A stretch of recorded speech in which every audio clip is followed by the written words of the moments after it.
بسم اللہ الرحمن الرحیم۔ پہلی میری کاوش کو پسند کرنے کا شکریہ۔ اس حوصلہ افزائی کی وجہ سے مجھے کچھ اور لکھنے کے لیے حوصلہ ملا، اور بہت عرصے سے میں ایک موضوع پہ بات کرنا چاہ رہا تھا، سوچتا بھی تھا، لیکن اب مجھے موقع ملا تو میں آپ سے وہ گوش گزار کر رہا ہوں۔ آج کا عنوان ہے میرا ملا۔ اچھا، آپ اس موضوع کا خیال آتا ہی شاید آپ لوگوں کو کچھ اور عجیب سے خیال آ گئے ہوں اور آپ سوچتے ہوں کہ بھئی یہ کون سا ٹاپک ہے، لیکن دیکھیں، جب کل آپ لوگ عید کی نماز پڑھنے جائیں گے تو یہ ایک ایسا کردار ہے جس سے آپ کا سامنا ہوگا، اور روز سامنا ہوتا ہے نماز میں۔ کل عید کی نماز پڑھنے جائیں گے تو سرحد کے دور دراز علاقوں اور پہاڑوں پہ، سندھ کے صحراؤں میں، پنجاب کے دیہاتوں میں، ہر جگہ ہر طبقہ فکر اور ہر مکتب فکر کو مولوی کی تقریر اور خطبہ تو کچھ دیر سننا ہی پڑے گا، اور اگر نہ سننا پڑے، آخر میں پہنچے، تو پھر آپ کو نماز تو پڑھنی پڑے گی، برداشت تو کرنا پڑے گا نماز کے لیے۔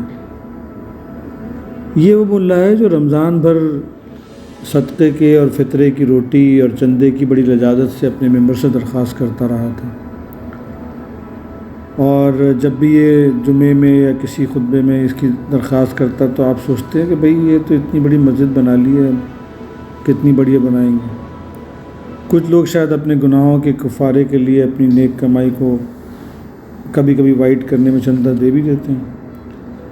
لیکن دل پہ ہاتھ رکھ کے کہیں کہ یہ ملا جو آپ کو ہر مسجد میں نظر آتا ہے، کبھی آپ کی غلط حرکات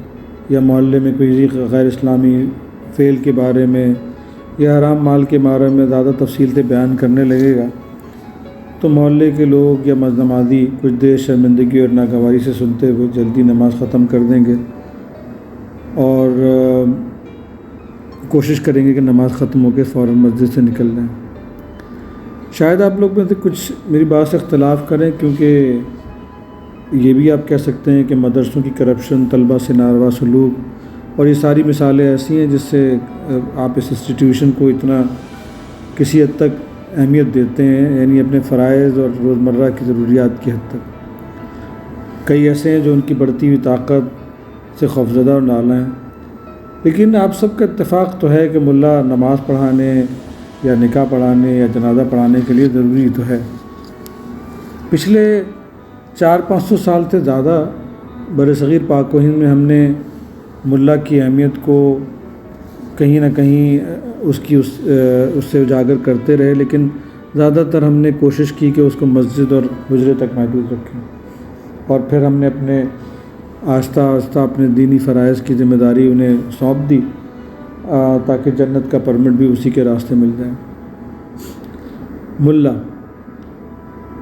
ہر دور میں اعلیٰ اور تعلیم یافتہ اور روشن خیال طبقے کا نشانہ بنتا رہا۔ پچھلے کئی عشروں سے جب ایسا ہوا تو پھر ملاؤں نے اپنی کمیونٹی بنا لی، اور اب تو چونکہ زمانہ نیا ہے تو کچھ نے یوٹیوب اور کچھ ادارے بھی بنا لیے جس میں اپنے حال و مستقبل سیو کر لیا، اور یہ پھر عالم بن گئے، اور ان میں واقعی کئی بہت زبردست عالم ہیں۔ کچھ لوگ ان میں سے قوم کی نجات دہندہ بن کر خاص مواقعوں پر ایسے بیانات دیتے ہیں جس میں قوم سے رقت طاری ہو جاتی ہے اور گناہ گاروں کا ایمان ایک دن کے لیے روشن ہو جاتا ہے،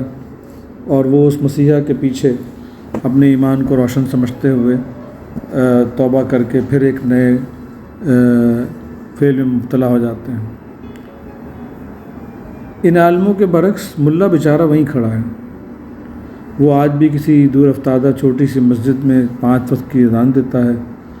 نماز پڑھاتا ہے، اور مدرسوں میں کچھ بچوں کو پڑھا کے ان کو قرآن کی تعلیم دیتا ہے اور محلے کی ضروریات پوری کرتا ہے۔ یقین مانیں،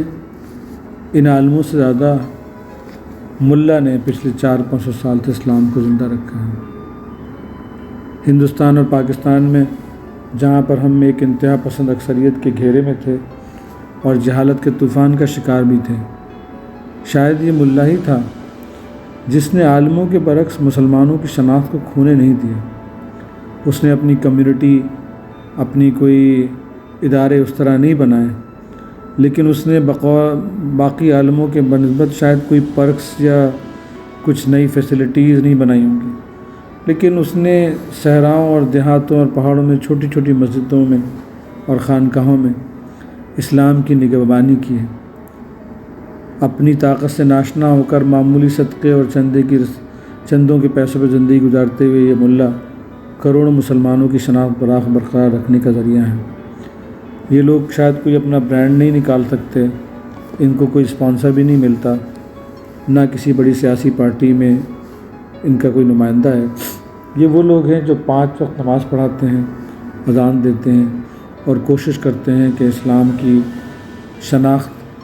دور دراز علاقوں میں زندہ رہے۔ آپ مانیں یا نہ مانیں، لیکن آج دین کے زندہ ہونے کی ضمانت یہی ملا ہے، ذرا غور کیجیے گا۔